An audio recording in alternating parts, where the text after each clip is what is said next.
This is my first ever shop tour today. I want to walk you guys around my shop, kind of show you the layout that I have right now. The reason I want to do this is kind of a few reasons. One, I kind of want to timestamp each year what my shop looks like. So I'm recording this in the beginning part of 2024, and you can kind of see how I grow with my shop. I'll talk about some of the tools that I have, some of the jigs that I have, why I have things laid out the way I have them, and some improvements that I want to make in my shop in the coming years and months.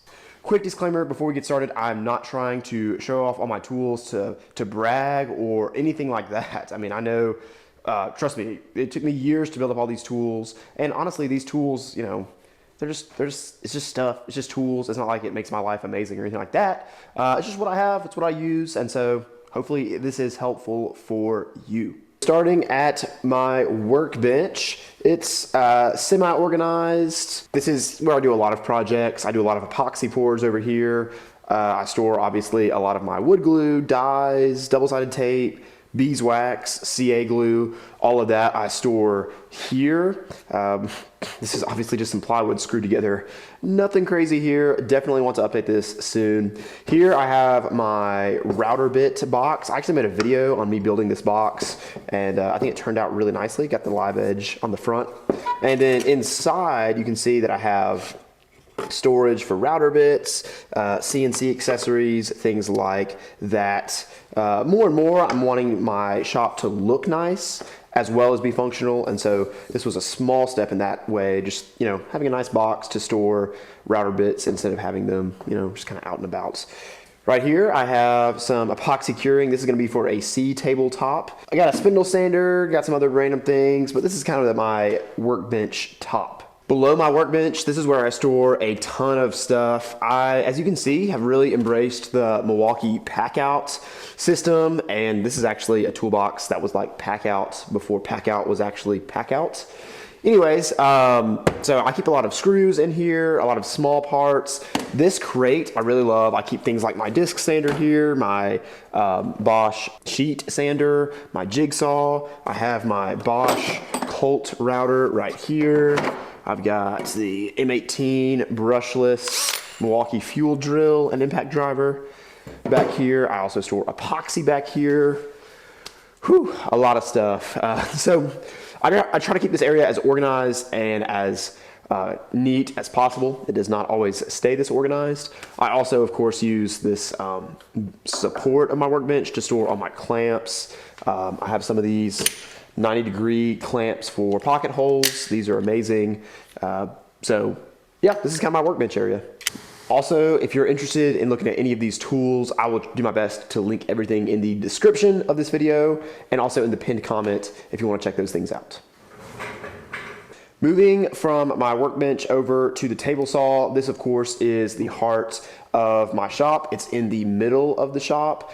Now, eventually I want to have an outfeed table. I might even replace my workbench with an outfeed table with cabinet storage so that I'll just have more room to run long pieces through the table saw, and that outfeed will help support something so I'm not tempted to lean over the table saw blade, which is very, very dangerous. A few things that I kind of keep close to my table saw. I keep 1, 2, 3 blocks close to my table saw so I can, of course, you know, if I'm using my miter gauge, not use my fence at the same time.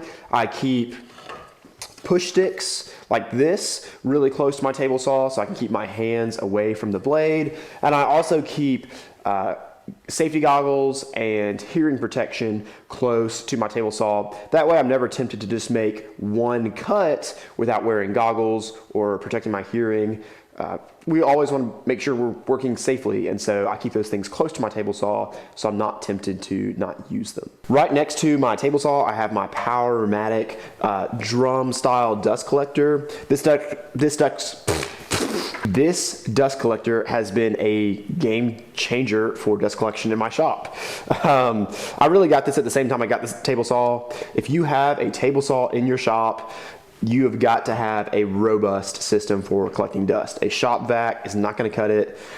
Really, you need something like this. Now, eventually, I'd love to upgrade the filter so that I can keep the air in my shop even more clean. I always want to make sure I'm making investments in dust collection. It's not the most exciting investment to make in woodworking, but it will definitely help keep your lungs clean and safe.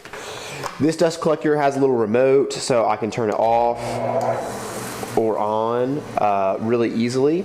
Also, I have a blast gate right here. So if I'm ever using the other port for my planer, I can shut off the suction to my table saw, which makes the machine much more efficient.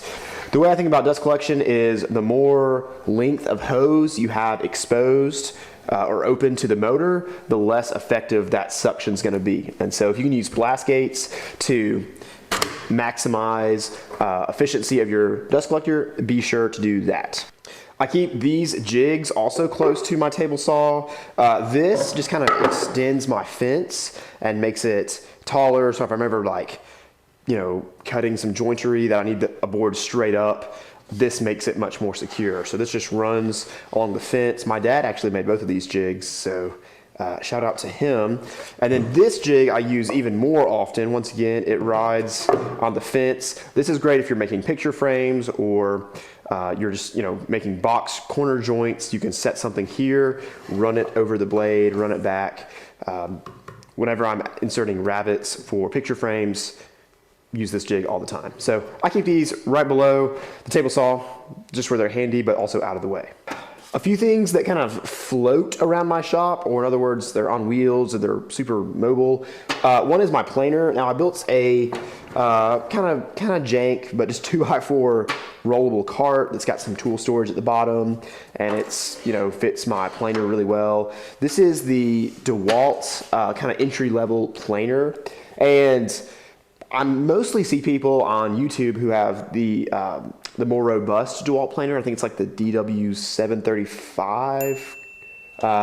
Could be wrong on that. But anyways, this is the DW734. So anyways, this planer, although it's an entry model planer, has actually been great. Now it's only got the 3-knife cutter head, which is definitely not as nice, and it definitely creates some snipe from time to time. But if you're just wanting to get started and you need a budget planer, this has been a great planer for me. We've had it in the shop for 3 or 4 years, and it still does great. The blades are pretty easy to change. I can change them in about 20 minutes. So that's really, really nice. And it has about, I think, 12.5 or 13 inches width that you can plane. Something else that's always rolling around my shop is this DeWalt shop stool. I love this thing. This is like one of my top tools that I never really give credit to. It's adjustable. It has tool storage at the bottom. It rolls so smoothly, and so I don't know, it's definitely a luxury tool, but I really, really love having this around. And then when I'm not using it, I just roll it underneath my table saw. It's totally out of the way and doesn't take up any extra floor space. 2 more things that float around the shop. One, it's these Bora centipede tables. These things break down and then can be reassembled super quickly in like 60 to 90 seconds. I've talked about these on the channel before, so I won't go into too much detail, but I really love these. I have 2. One's here, one's kind of next to my workbench that eventually it'll house my CNC router. And then also we have another Milwaukee miter saw here. This is the like compound miter saw that you know goes down, slides back, all that kind of stuff. And my dad built a cabinet for it that's on wheels. In fact, a lot of times this gets outside. This gets moved outside and we're breaking down larger lengths of lumber. Also beneath it, we have a Milwaukee plunge router stored down there. And then behind that is just a bunch of junk. We have a King Industries bandsaw. This has been a great bandsaw for us. As far as dust collection, I'm using a shop vac still that connects down here with this 2-inch port. Dust collection is not the best on this right now.